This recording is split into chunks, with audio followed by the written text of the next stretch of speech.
Señoritas, señoras, señores, muy buenas tardes. Desde Arequipa, Perú, hoy sábado 11 de julio 2020, Guillermo Sosa Calderón nuevamente en esta sesión de este ciclo sobre actualización en derecho penal, auspiciado, como ya es costumbre, en este ciclo por el Centro Federado de Derecho de la Universidad Andina Néstor Cáceres Velázquez. Muy bien, nos habíamos quedado la sesión anterior en el tema de la aplicación espacial de la ley penal. Habíamos analizado en sesiones anteriores extensamente cuáles eran esas alternativas que tenía o que tiene la ley penal peruana en concordancia con la norma supranacional para poder llevar nuestra ley penal a delitos cometidos en el exterior y que esas posibilidades estaban determinadas por la aplicación de algunos principios conocidos como el principio de territorialidad, el principio de extraterritorialidad, el principio real o de defensa, el principio de personalidad, el de ubicuidad, y finalmente hablamos del artículo cuarto de nuestro Código Penal peruano, en el que se establece que si bien el Perú puede aplicar su ley penal a delitos cometidos en el exterior, también es cierto que hay algunas imposibilidades jurídicas de hacerlo. Y entonces este artículo cuarto nos dice que no se puede ya aplicar nuestra ley penal cuando la acción penal se haya extinguido conforme a una u otra legislación. Y entonces se entiende que debe ser la legislación que favorezca al imputado. Y ya habíamos analizado de las 5 causas que son la muerte del imputado, la amnistía, el derecho de gracia y la cosa juzgada, analizadas todas extensamente, entiendo, en la sesión anterior. Ahora nos corresponde ver la quinta, que la hemos reservado para hoy sábado, porque en los minutos que nos faltaba el sábado pasado iba a ser difícil hacerlo, ¿cierto? Entonces, vamos a ver ahora la quinta causa de extinción de la acción penal, que se refiere a la prescripción de la acción penal. Muy bien, este es un tema muy interesante, no solo porque atañe a la ley nacional, sino porque es consecuencia de precisamente el Estado peruano haber elegido presentarse al mundo como un Estado de derecho. O sea, así tenemos que verlo. ¿Y por qué lo dije en su momento y lo reitero hoy? Porque hay muchas voces de entendidos en derecho, fatalmente con una visión un tanto preocupante, y también de aquellos que no conocen el derecho, no tienen por qué sujetarse a él, y entienden que la prescripción es una figura que se debe desterrar, que el delito debe perseguirse toda la vida hasta encontrar al imputado y procesarlo hasta lograr una condena. Pues bien, esa es una pretensión válida para las personas comunes y corrientes. Digo, en el mejor sentido de la palabra, en la perspectiva de que no conocen el derecho, no tienen por qué conocerlo, pero ya cuando hablamos de la comunidad jurídica, nuestra opinión tiene que estar sustentada en bases técnicas. Es decir, si nosotros queremos eliminar la prescripción, pues tendrían que haber razones que justifiquen objetiva y subjetivamente tal pretensión, de modo tal que no encontramos nosotros una explicación que desde esa perspectiva justifique siquiera la posibilidad de contemplar una alternativa así. Entonces, empezaremos diciendo que cuando la norma habla de la prescripción de la acción penal, se refiere a que esa acción penal la entendemos de dos maneras.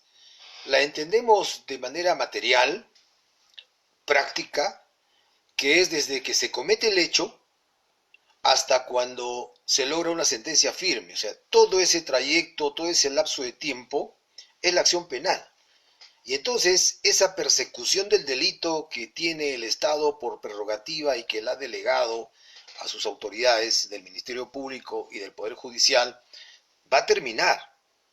ya no va a ser posible perseguir un delito cuando haya precisamente producidose esta figura de la prescripción. Entonces, para hablar de la prescripción, señoritas, señores, entiendo que tenemos que tener un poquito de profundidad. Y yo voy a intentar desarrollar una teoría nuestra que es compartida y también la compartimos con otros juristas que de igual manera entienden que esta es una figura muy relevante para el derecho no peruano, para el derecho internacional e inclusive público. Porque fíjense ustedes, la prescripción no es sino una consecuencia de la aplicación del principio de debido proceso. Entonces, para entender en su verdadera dimensión la prescripción y ver qué posibilidades ciertas jurídicamente existen para pedir la derogación o la abolición de esta figura, existen. Entonces, el debido proceso tiene dos formas también de ser entendida. Una muy simple, muy restringida y que es la más popular, que dicen que hay debido proceso con el solo cumplimiento de la ley. Es decir, el solo cumplimiento de la norma hace que el debido proceso exista. Y nosotros, con otros miembros también de nuestra comunidad jurídica, no coincidimos en eso. Porque la norma, primero, debe estar sujeta a los principios constitucionales. Entonces, si la norma no está sujeta a los principios constitucionales, tenemos un problema de incompatibilidad. Y entonces no es tan cierto que tan solo el cumplimiento de la ley haga que se cumpla el debido proceso. Es mucho más que el cumplimiento de la ley. Entendemos, por eso, que se trata del cumplimiento de los derechos fundamentales de la persona.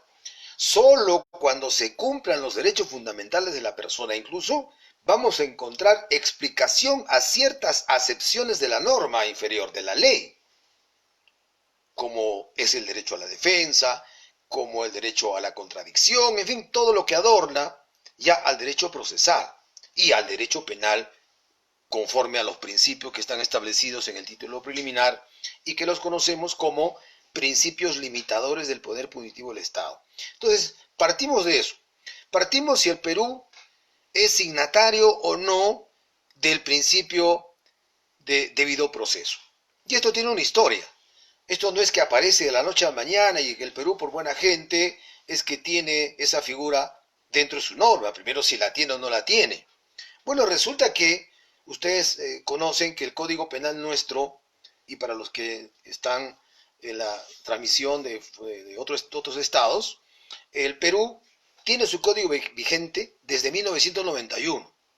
Pero ¿qué ocurrió con ese legislador, con esas comisiones revisoras que por largos años estructuraron el nuevo Código Penal peruano, vigente hasta hoy, desde 1991? Se estructuró ese Código Penal como un derecho moderno, un derecho que en lo penal establecía instituciones modernas del derecho y que concordado con el derecho procesal, porque se entendía ya que en el mundo estaba languideciendo el proceso inquisitivo en el orden procesal y estábamos en camino, mediante un sistema mixto, a un sistema acusatorio. Y entonces, si estamos ante un sistema acusatorio en camino, en el 91 ya vislumbraron los legisladores que esto podía pasar en cualquier momento y que las normas del Código Penal tenían que estar en sintonía con esa decisión de un Estado moderno de entregar figuras que fuesen innovadoras y que respetasen los derechos fundamentales de las personas. Por eso vemos muchos cambios entre el Código del 24 y el Código del 91. Obedecen a eso.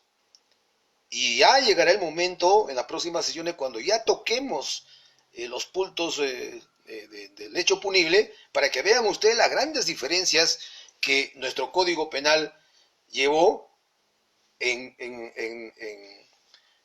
antagonismo con el Código anterior. Entonces, ya el Código Penal se preparaba, el derecho penal se preparaba para asumir este rol procesal.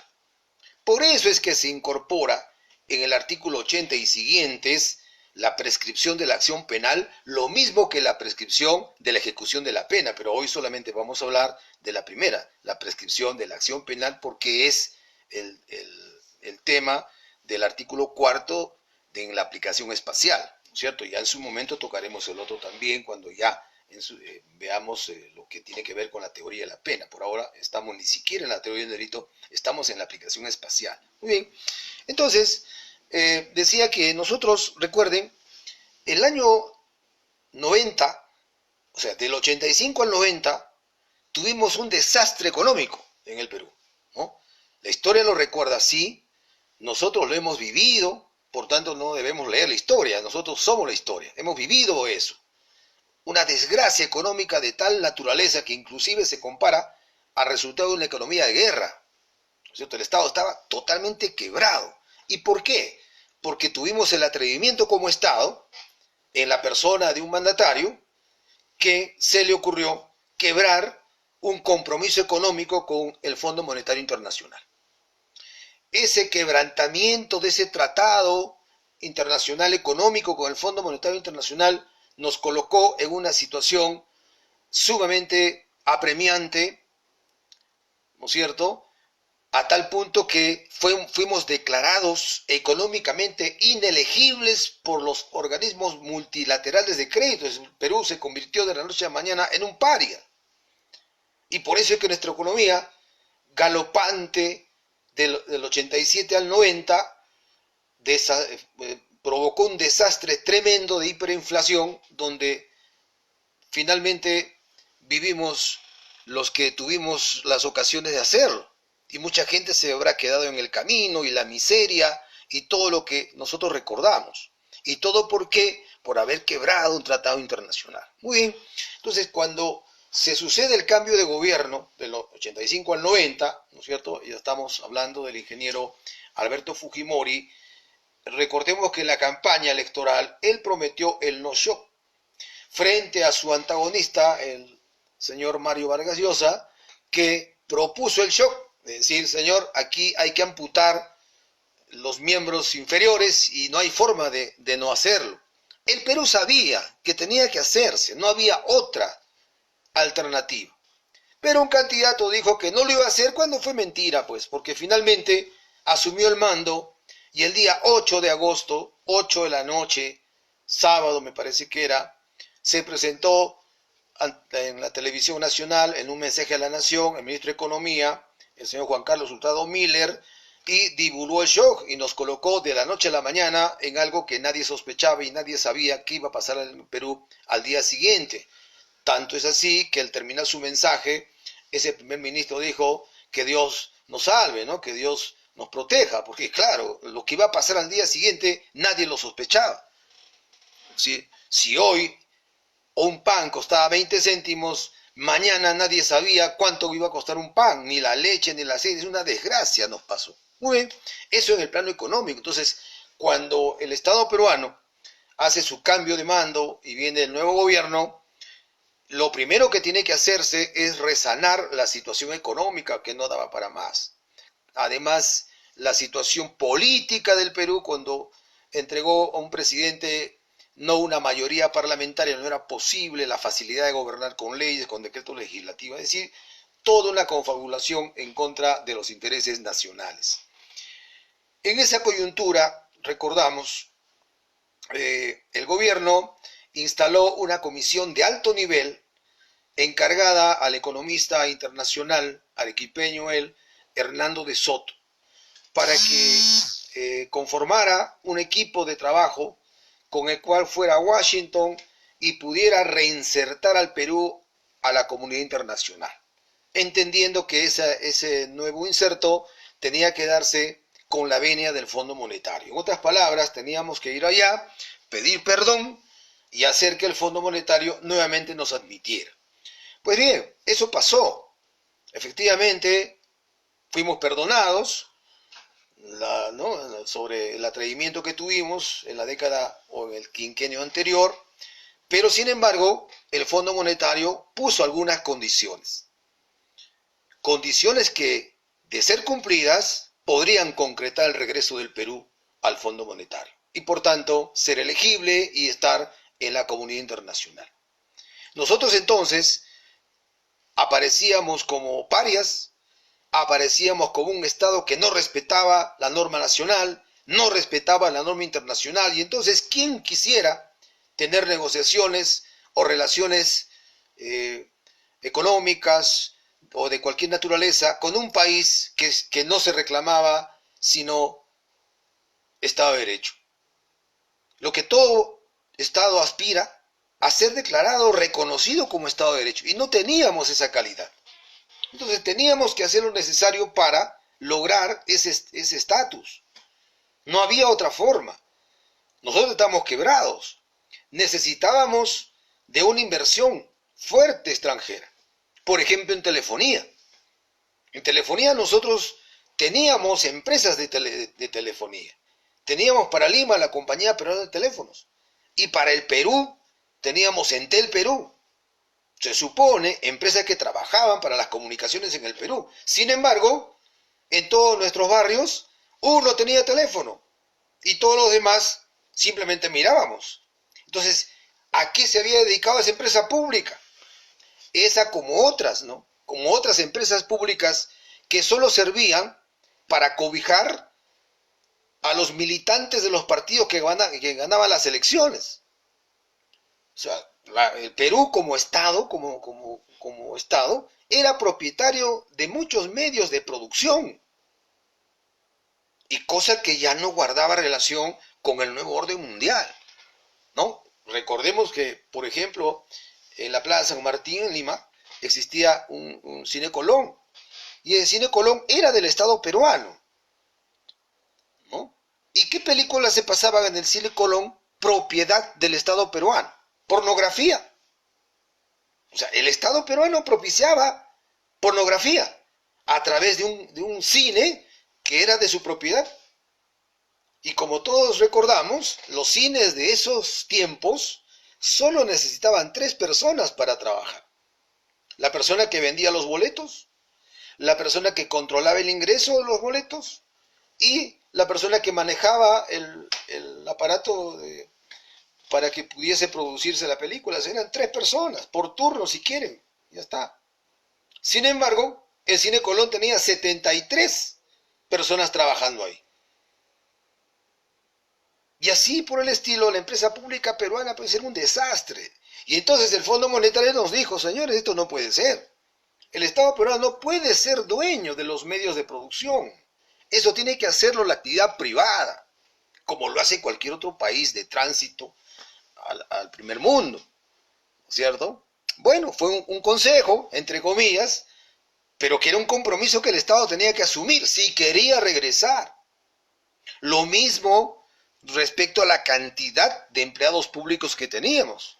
Teníamos alrededor de 2 millones de empleados públicos para una población de 22 millones de habitantes, el año 90. O sea, es algo absurdo. O sea, 2 millones de personas trabajando para dar servicios a 20 millones. Eso no era compatible con una realidad económica del país.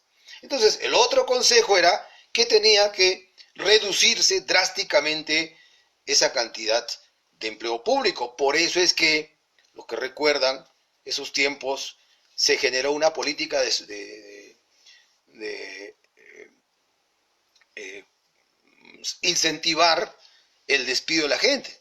O sea, le daban incentivos a la persona para que renunciara a su puesto de trabajo. Le pagaban, digamos, 30, 40 mil soles de una sola vez para que se retirase el trabajo. Y mucha gente, ¿no es cierto?, por sus propios medios salió, otras tuvieron que salir para que el Perú pudiese cumplir esa carta de intención que firmó con el Fondo Monetario. Y eso es lo que origina, ¿de acuerdo ustedes? Nosotros no teníamos en el Perú como transporte público las combis, no las teníamos. Teníamos el transporte de buses, con sus cobradores debidamente presentados. Así era la vida nuestra, muy formal. Pero ese despido masivo de personas a través de los incentivos provocó que las personas con mucho dinero, de la noche a la mañana, y sin ninguna especialidad para ocuparse de su vida personal y laboral, no hubiera mejor manera que comprarse sus combis, y comenzó la informalidad del transporte público en el Perú y otras cosas más que nos pasó, ¿no es cierto? Y entonces, en esa coyuntura, es que el Estado peruano regresa al Fondo Monetario. Regresa al Fondo Monetario el año 90, pero tenía que estructurar muchos cambios porque había firmado una carta de intención con el Fondo Monetario. Y entonces esos cambios que se van a estructurar se van a dar precisamente en la Constitución de 1993. Muchos la critican, ¿verdad? Porque la dio Fujimori, porque fue bajo su gobierno, en fin, lo que podamos decir. Pero los resultados de esa Constitución son los que ahora vemos. Estamos en una pandemia tremendamente difícil donde el Estado ha gastado ya 30.000 millones de soles, o de dólares creo, de una reserva de 70.000 millones de dólares. ¿Y de dónde y por qué tenemos esa reserva? ¿Por qué tenemos? Miren, hemos tenido situaciones políticas adversas tremendas a lo largo de los últimos 20 años. Y no hemos sufrido económicamente gran cosa. ¿Y por qué? Porque los cimientos económicos del Perú están bien hechos. Los gobiernos han tenido problemas políticos, han tenido problemas sociales, pero económicamente todos, más o menos, se han preocupado de mantener esos cimientos, que han sido, pues, provocados por esa Constitución que muchos no la quieren. Está bien, pero los resultados son, en este momento, esos. Y entonces, cuando se estructura la Constitución de 1993, ¿no?, se ve claramente cómo el Estado también diseña esa política para presentarse ante el mundo como Estado de Derecho. Y por eso es que en la Constitución aparecen los contratos ley, porque claro, si Telefónica, por ejemplo, en el año 90 y tantos, que viene al Perú para encargarse de colocar teléfonos en toda la patria, porque no lo teníamos, tiene que venir bajo una seguridad. Y la seguridad pasa por que ese Estado respete las normas, respete los derechos de las personas naturales y jurídicas. Ningún inversionista va a venir a un país sabiendo que le van a quitar sus bienes. Tiene que haber alguna garantía. Y por eso es que el Estado coloca en la Constitución los contratos ley para garantizar a los inversionistas que sus ingresos o sus aportes, sus inversiones no van a ser tocadas en el Perú. Y si eso pasaría, entonces habría una justicia a través de un órgano internacional que nos pudiese demandar y embargar nuestras cuentas en el extranjero. Entonces todo eso forma parte de esas consecuencias que tuvimos de lo que pasó del 85 al 90. Y en el plano ya del derecho penal, entonces también el Estado había solucionado ya su problema político, había solucionado su problema social ante la comunidad internacional. Ahora tenía que solucionar la imagen del Estado peruano en la persecución del delito, porque por supuesto que tiene que ver con la norma internacional. Y entonces el Perú, el año 93, al artículo 139, le incorpora como una garantía de administración de justicia el cumplimiento del debido proceso. Ahí nace por primera vez la obligación que tiene el Perú de respetar los derechos fundamentales de las personas a través del debido proceso. Ahí nace esta historia y la explicación que a continuación voy a dar. Entonces, como quiera que ya, orgánicamente el Estado peruano se obligó a cumplir el debido proceso para exhibirse al mundo como un Estado de Derecho, fuese respetado y que formara parte de una comunidad internacional seria, porque esa era la historia, esa era la intención, ¿no? Entonces ya teníamos un compromiso que asumir en el plano penal y procesal penal. Recuerden por eso que para que el debido proceso fuera una institución observable, cumplible, no es simplemente el hecho que yo lo pongo en mi Constitución y ya está. No, señor. Tiene usted que cumplir algunos estándares internacionales. No es que yo soy Estado de Derecho, no. Usted tiene que ser y tiene que parecer. Y la comunidad internacional va a juzgar si usted cumple o no cumple el debido proceso. No porque usted lo diga, ya lo cumplió, ¿no es cierto? O sea, está en la Constitución, pero no basta. Ahora hay que observar ciertas reglas para que se tenga por cumplido o como país que cumple el debido proceso. Y entonces, uno de esos estándares para que haya debido proceso en un Estado es el tiempo razonable, ¿no? El principio del tiempo razonable. Entonces eso lo llevamos acá y decimos, bueno señor, el Estado peruano soberano, como cualquier Estado, debe perseguir el delito a través de la acción penal, pero todo tiene un tiempo razonable, así como la detención, la prisión preventiva, tiene un tiempo razonable. Todo tiene un tiempo razonable, no puede ser a perpetuidad. Y entonces aquí el debido proceso reclama que el Estado peruano, entonces, al cumplir el plazo razonable, nos diga cuánto tiempo necesita para investigar, procesar y condenar a una persona. ¿Cuánto tiempo necesita? Naturalmente, la comunidad internacional que nos observa no nos va a decir, tienes 5 años, tienes 10 o tienes 20. No, esto es soberano. Esto es soberano. Lo único que le reclama a la comunidad internacional es que el tiempo que usted disponga sea razonable, no sea arbitrario, razonable, ¿no es cierto? Principio de razonabilidad, que ya cada uno lo entiende.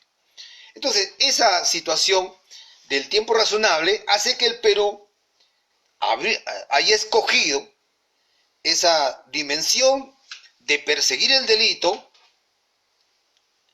teniendo como base el máximo legal establecido para cada tipo penal. Y entonces establece su norma y dice, señor, todos los delitos en el Perú van a ser perseguidos los años que están establecidos en cada tipo penal. Si el tipo penal tiene un máximo legal de 5, pues 5 años es lo que necesitamos para investigar, procesar y juzgar. Si el máximo legal es 20 años, tenemos 20 años para perseguir. Y si es cadena perpetua, lo perseguimos toda la vida. No, señor, porque ahí ya no habría tiempo razonable. Entonces el Estado peruano establece su estructura en base a ese estándar internacional.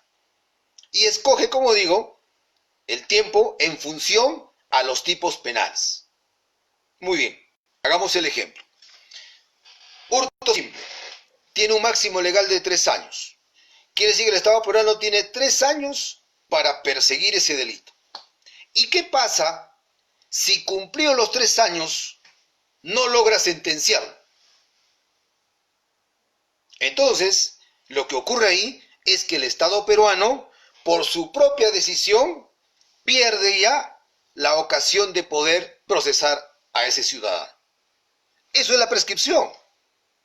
A mi modo de ver, es el derecho que adquiere el ciudadano para no ser perseguido por un hecho punible cuando haya transcurrido el tiempo o término de ley. Ya está. Esa es la prescripción de la acción penal. Entonces, no es un regalo, ¿cierto? Es un derecho que se adquiere cuando el Estado peruano ha perdido el suyo. El Estado peruano ha establecido 3 años y no los ha cumplido, por tanto, ahora tengo el derecho de decirle, señor, ya no me puede tocar. Eso no puede desaparecer, ¿verdad? Porque es el Estado el que tiene que asumir su responsabilidad, no el imputado. Es el Estado el que tiene que asumir. Muy bien, entonces cuando ya tenemos este manejo explicado así, todo transcurre normalmente. Todo está bien. Sin embargo, algo sucede en el Perú y fatalmente, ¿no? Fatalmente suceden cosas cuando los expresidentes han estado involucrados en hechos punibles. Yo les conté la sesión anterior del lío del señor Alan García con el señor Olivera Vega, ¿verdad? Este también es otra consecuencia parecida. Porque resulta, ¿no es cierto?, que el señor Alan García se fugó del país, se asiló en Colombia, luego apareció en París, bueno, ya ese cuento, esa situación la sabemos. Sin embargo, lo que quedó acá es lo siguiente. O sea, una razonabilidad, decíamos, ¿no? Bueno, la gente ya está bien, pues, dejamos de perseguirlo cuando haya transcurrido los 3 años. ¿Por qué? Porque el Estado, pues, es lento, porque el Estado es ineficaz, porque el Estado es ineficiente. O sea, ¿cómo va a ser posible que haya transcurrido 3 años y no podamos encontrar no podamos procesar al individuo. Entonces, una de las preguntas decía, ¿no? ¿Por qué el Estado tiene que asumir esa responsabilidad de liberar al ciudadano de la persecución? ¿Por qué? Primero porque, a ver, tiene mucha carga procesal. Claro, si tiene mucha carga procesal, sus operadores no pueden, pues, hacer todo. Y entonces, ese exceso de carga procesal ¿es responsabilidad de quién? ¿Del ciudadano? No, entonces no tiene por qué sufrir consecuencias de eso. La consecuencia la asume el Estado. ¿Cómo? Liberando al imputado a los 3 años. Porque estamos en el ejemplo del hurto agravado, perdón, del hurto simple. ¿No es cierto? Entonces, otra razón. Ya que mis secretarios son corruptos, pues. Y el expediente lo han traspapelado. Esa responsabilidad no es del imputado. Sigue siendo del Estado. Y así, causa por causa, vamos analizando y siempre son responsabilidad del Estado. Por tanto, se entiende que el ciudadano adquiere el derecho a no ser perseguido. Y así, caminamos tranquilos hasta que surgen las voces discordantes y un momento, esto no está bien. O sea, la prescripción debe existir. El Estado peruano debe asumir su responsabilidad cuando es incapaz, ineficaz, ineficiente para procesar a alguien. Pero ¿qué pasa si no lo procesamos, si no logramos cumplir los 3 años que nos dan, no por responsabilidad del Estado, sino por responsabilidad del imputado que se esconde, que huye del proceso? También el Estado debe asumir esa responsabilidad. Y entonces se encuentra eco en mucha gente que dice, no, momentito acá. Si pasan los 3 años por responsabilidad del Estado, entonces la prescripción opere, pues, no hay problema. Pero, si no logramos procesarlo, no por culpa del Estado, sino por responsabilidad del imputado que ha huido del proceso, que se esconde, que no da la cara, en esos casos no, señor, no se debe aceptar la prescripción. ¿Se da cuenta? Y en esa consecuencia es que surge la famosa ley de la contumacia. ¿Qué es la contumacia? La respuesta a esta situación que estamos narrando. Y entonces el Congreso aprueba la ley de contumacia. ¿Y qué dice esa ley, no es cierto? Que es contumaz todo aquel que sabiendo que tiene un proceso penal, huye de él, no quiere asumirlo, no quiere presentarse a las autoridades competentes. Entonces, como no quiere presentarse, el Estado ya no es responsable de lo que pase con él. Y en consecuencia, genera 2 situaciones esa ley de contumacia. La primera, que es delito, y le impone una pena privativa de 2 años, por ser contumaz. Y segundo, suspende el término de la prescripción. Entonces, una vez que detectamos que es contumaz, se saca la resolución que tiene 2 consecuencias. Se le procesa por contumaz para una pena de hasta 2 años y se le suspende el término de la prescripción de la acción penal. Por tanto, lo vamos a perseguir toda su vida. Y parecía una solución salomónica, parecía una solución justa, arreglada a derecho, arreglada a ley. Sin embargo, pasa el tiempo y alguien también comienza a observar esto y dice, un momentito, señor. Quiere decir que el ser humano, con sus sentimientos, con el respeto a sus derechos fundamentales, no puede ser comprendido. Es decir, que el ser humano está obligado a ir sabiendo que lo van a meter preso. Yo decía en aulas, ¿no? Hacía mis ejemplos ahí un poco exagerados, pero que tenían que cumplir su rol. Y yo decía, señor, le decía siempre a un alumno, ¿no? Por ejemplo, le pregunto y le digo en este momento al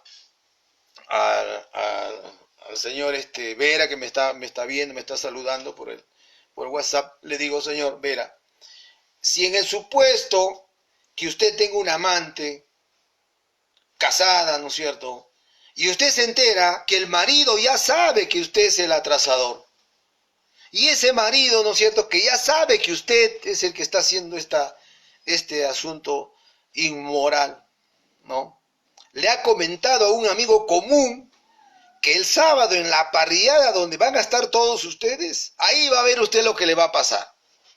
Yo le pregunto al señor Vera, ¿va a ir a la parrillada?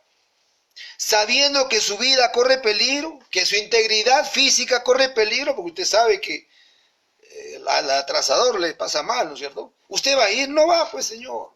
¿Por qué no va? Porque teme, pues, por su libertad, teme por su integridad. Es un derecho natural de protegerse cuando alguna amenaza uno siente. Y entonces el derecho desconoce eso.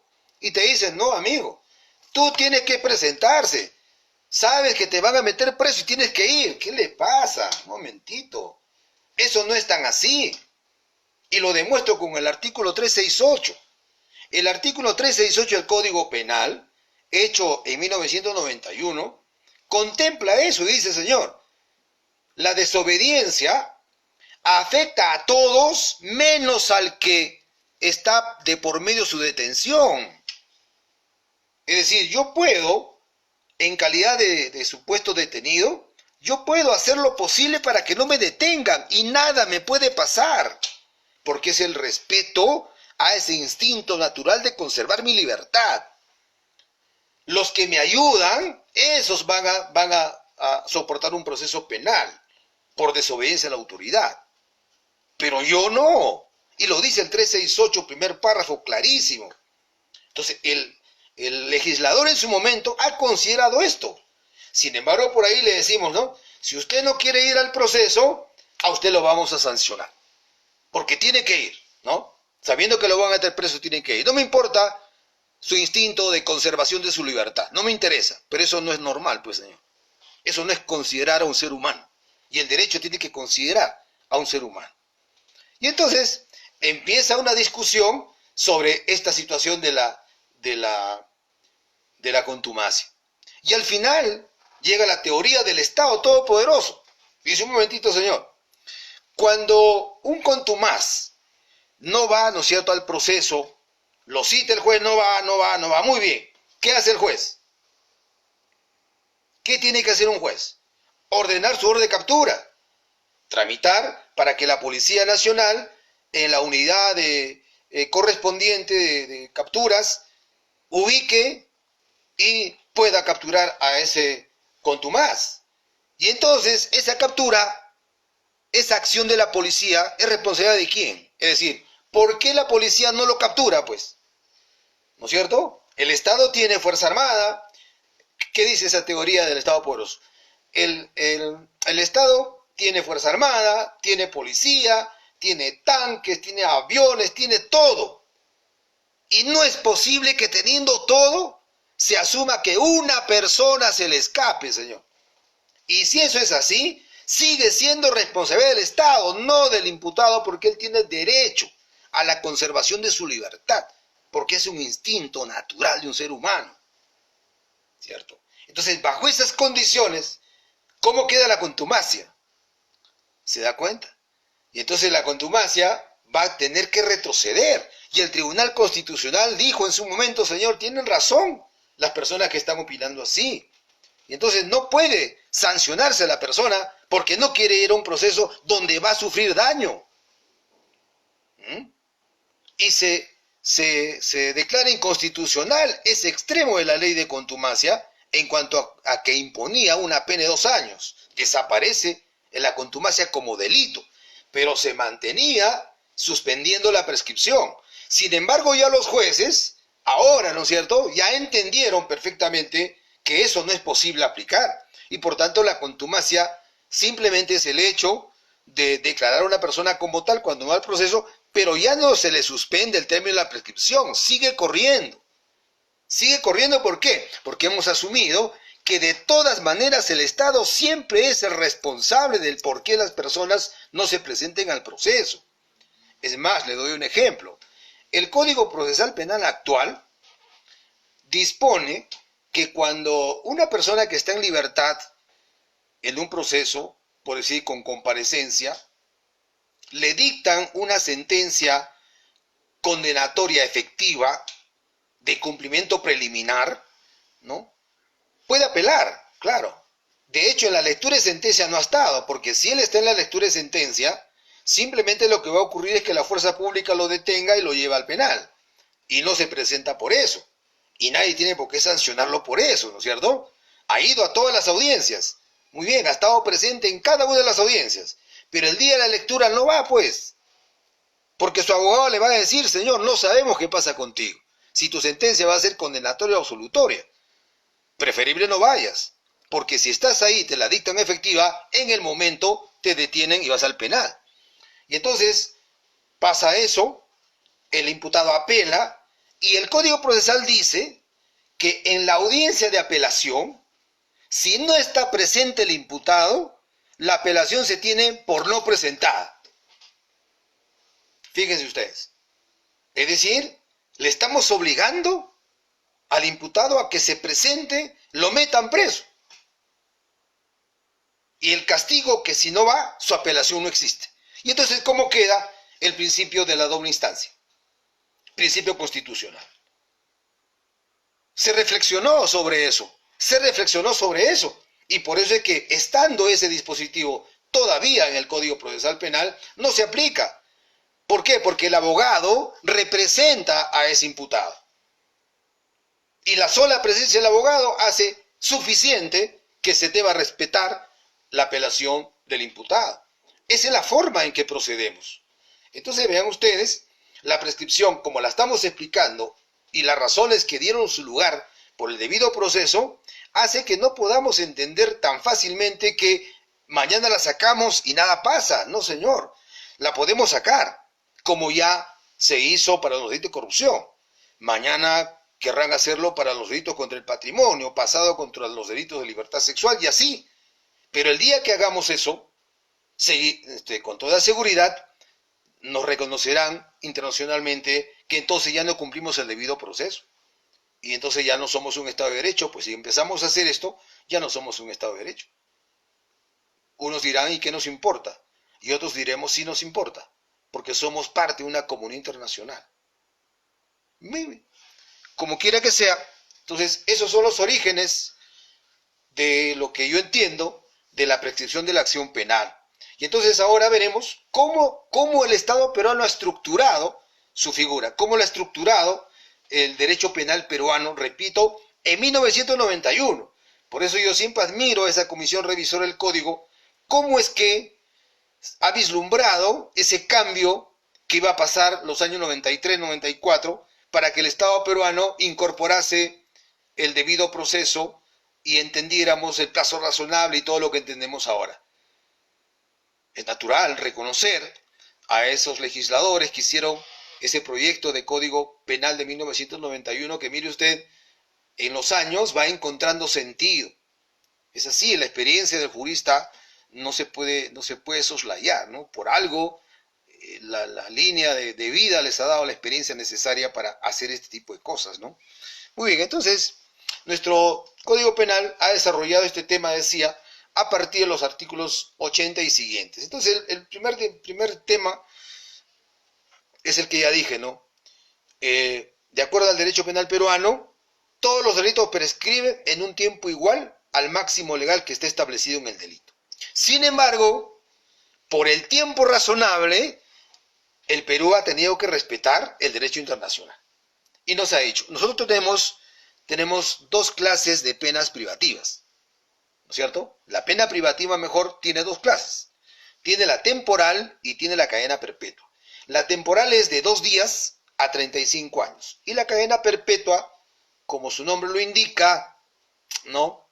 Esa perpetuidad, pero con la salvedad que tiene incorporado un beneficio penitenciario, que es la revisión de pena, y que dice que todo aquel que haya sido condenado a cadena perpetua y que haya cumplido 35 años de pena, se somete a una revisión de la misma y es posible que pueda salir, como también es probable que no.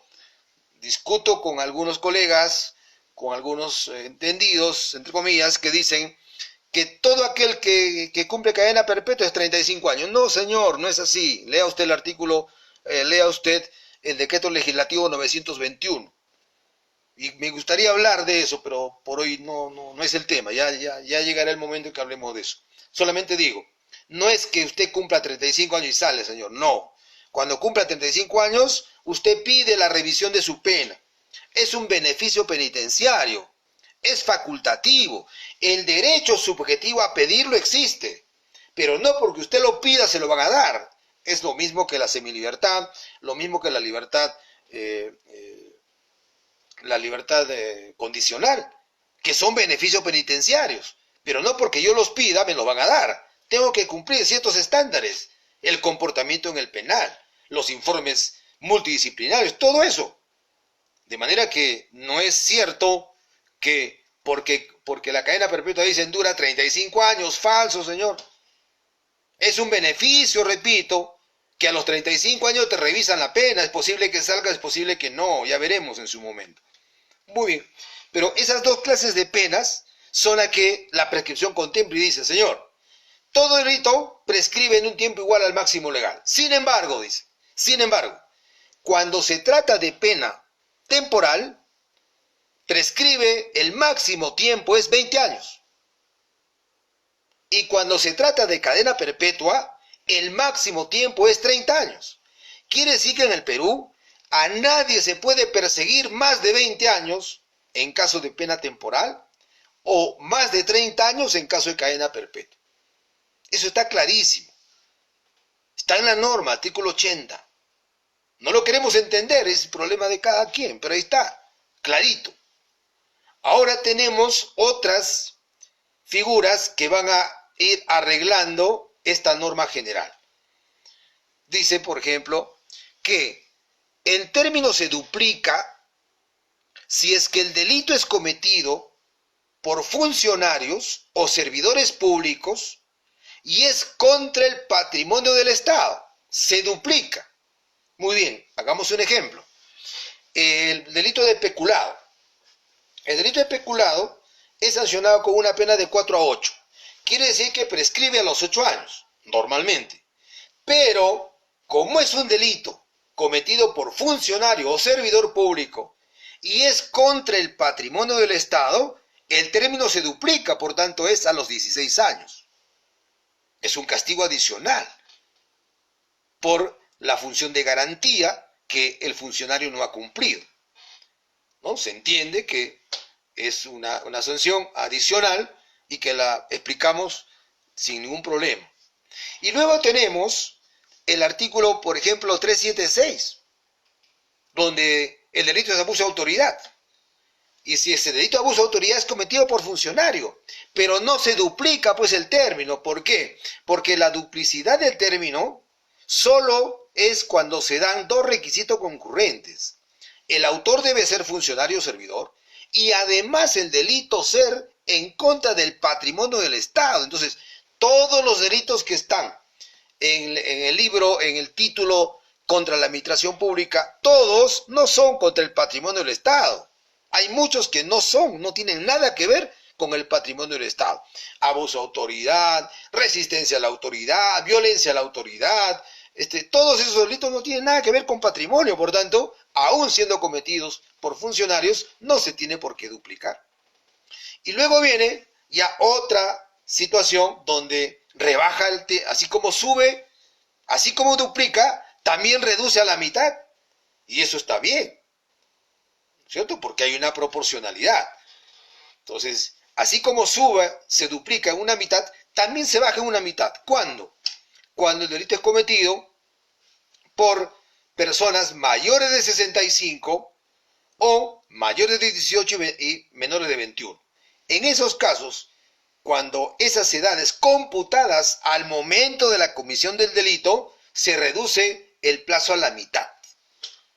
Ya está. Entonces, por ejemplo, volvemos al caso de peculado. El peculado se duplica. 16 años, ¿no es cierto? Era 8, se duplica a 16. Pero si el autor tiene 65, ya está en la causal para bajarle la pena. Por tanto, hacemos la operación y volvemos a los 8. Y ya está, le bajamos la mitad y queda de 16, queda 18. En el delito de asesinato. En delito de asesinato, la pena mínima es 15 años, la pena máxima 35. ¿En cuánto tiempo prescribe? ¿Cómo que 35? ¿Qué le pasa? ¿Qué tiene? Hemos dicho que el máximo es 20, por tanto, prescribe a los 20 años. Que la pena para violación de menor de edad es cadena perpetua. Muy bien, prescribe a los 30. O sea, no hay más término en el Perú. Ahí está clarito, revisen el artículo 80. Muy bien, sigamos. Luego nos habla del concurso de delitos. Nos dice, el concurso de delitos se maneja de la siguiente manera. Si es concurso real, prescribe en función al delito más grave. O sea, solo nos fijamos en el delito más grave y sobre ese término es que prescribe la acción penal. Si se trata de concurso real, prescribe por separado. Como cada delito es independiente y se juzga de esa manera, va prescribiendo en el tiempo que corresponda a cada delito. Y está muy bien que sea así. Ahora, viene el tema ahora de la interrupción de la prescripción. Dice la norma que la prescripción se interrumpe cada vez que el Ministerio Público hace un acto procesal o cada vez que el Poder Judicial haga un acto procesal. Entonces, quiere decir que si yo, por ejemplo, no he sido descubierto, jugamos con los 3 años, no he sido descubierto, y faltando 5 días para que me alcance la prescripción, el Ministerio Público saca una disposición de investigación en mi contra. Ese acto interrumpe la prescripción. ¿Y cuál es el efecto? ¿Cuál es el efecto? Que se vuelve a contar un nuevo plazo. O sea, por 5 días me arruiné. Ahora tengo que esperar 3 años más. Y cuando esté otra vez para terminar, el fiscal saca mi expediente, saca otra disposición, me arruiné por segunda vez y nuevamente 3 años. Y eso no puede ser. Entonces el artículo 84 nos ha dicho, un momentito, señor. Un momentito.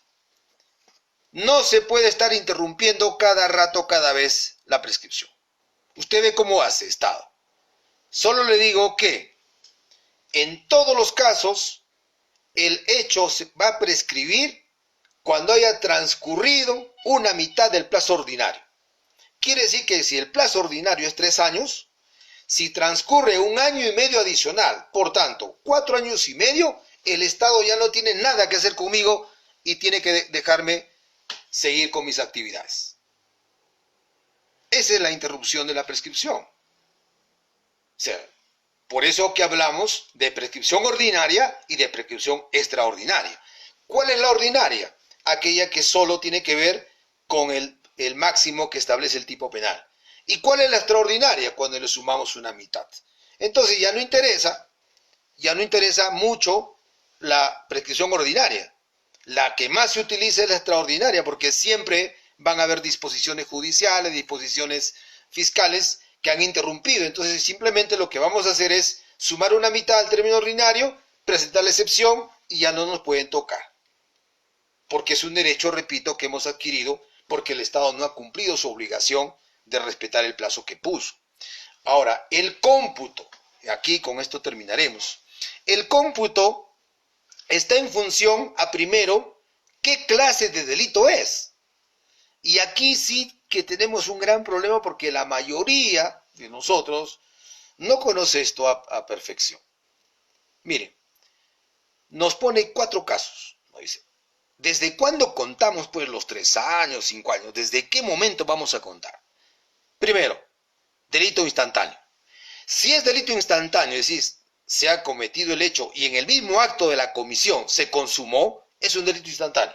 Desde ahí contamos el plazo. Si es tentativa, desde que cesó la actividad, de ahí contamos el plazo. Si es delito continuado, contamos desde el último hecho. Y si es delito permanente, contamos el plazo desde el cese de permanencia en el delito. Ahora, ¿qué cosa es eso? Dirán algunos. Delito permanente. Concepto. Delito permanente llamamos a cuando, pese a haberse lesionado el bien jurídico con la consumación, el bien jurídico permanece lesionado en el tiempo. Repito, delito permanente es cuando, pese a que el delito se ha consumado, la violación del bien jurídico permanece en el tiempo. Ejemplo, secuestro. El secuestro, ¿en qué momento se va a consumar? Con la privación de la libertad. Ya está. Pero si el secuestrado permanece cautivo, su bien jurídico, libertad personal, permanece lesionado. Por tanto, mientras permanezca cautivo, sigue siendo un delito permanente. Y solo se va a contar el plazo desde que cese la permanencia, desde que el secuestrado adquiera su libertad, que puede pasar al mes, al año, a los 2 años, no sabemos cuándo. Ahora, el problema se presenta cuando, por ejemplo, usted dice, a ver, saca usted sus cuentas y dice, ya el delito ha prescrito hace 5 años. Sin embargo, el fiscal está abriendo investigación y usted presenta su excepción de prescripción. Muy bien, pero hay que pensar un poquito. O sea, usted está actuando bajo un cómputo automático de delito instantáneo. No, señor. Lo que está haciendo el fiscal es aplicar que es un delito permanente y usted no se ha dado cuenta. Si usted se da cuenta de eso, tendría que usted demostrar que no es delito permanente. Es decir, convertir un supuesto delito permanente en delito instantáneo. Solo así usted podría librarse. Por eso es muy importante conocer estos detalles. Lo mismo que puede pasar con el delito continuado, que para el fiscal puede ser delito continuado, para el fiscal puede ser delito permanente, pero en realidad de repente no es ni uno ni otro. Y usted puede demostrar lo contrario. A nosotros nos pasó un caso. Nos faltan 5 minutitos, ojalá que nos alcance. Nos pasó un caso.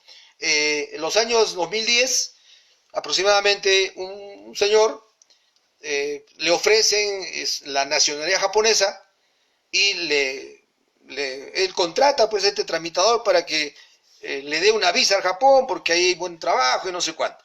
Entonces el tramitador le da una partida falsa para que saque un nombre, se cambie el nombre, o mejor, se inscriba con una identidad falsa. Se inscribe, saca su DNI, se va a la embajada japonesa saca primero el pasaporte con el nuevo nombre, se va a la embajada japonesa para la visa y se la niega. Ya está.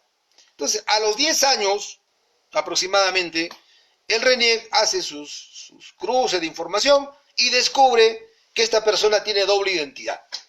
Y la denuncia por delito contra la fe pública, falsedad genérica, por doble identidad. Muy bien, pero ha prescrito ya a los 6 años ese delito. Es decir, es 4 años el máximo, más 2 serían 6, la prescripción extraordinaria. Quiere decir que el 2006 eso ya se acabó, ya prescrito. Sin embargo, el fiscal, el año 2010, está iniciando investigación. Entonces nosotros dijimos, la única explicación es que aquí el fiscal esté considerando que es delito permanente. Muy bien, y vamos a demostrar que no es delito permanente. Y le dijimos a nuestro patrocinador, felizmente organizado, tenemos cómo demostrar que has usado la identidad peruana o no, o has usado la identidad japonesa. Y el señor nos trajo, año por año, 3 documentos o 4 documentos de actos jurídicos con el nombre peruano. O sea, nunca utilizó, después del 2000, nunca utilizó su identidad japonesa. Por tanto, ¿de qué delito permanente hablamos, señor? Y así nos presentamos a la audiencia. Eso es lo que debatimos y triunfamos. ¿Por qué? Porque demostramos que no había delito permanente, era delito instantáneo. El hecho que tenga doble identidad vigente en el RENIEC no significa de manera automática que tengamos doble identidad.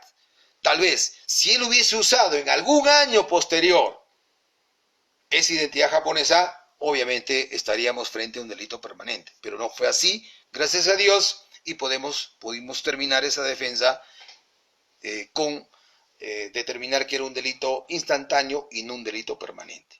Muy bien, creo que rápido lo hemos terminado. Nuevamente Guillermo Sosa Calderón le da su agradecimiento por asistir a esta transmisión.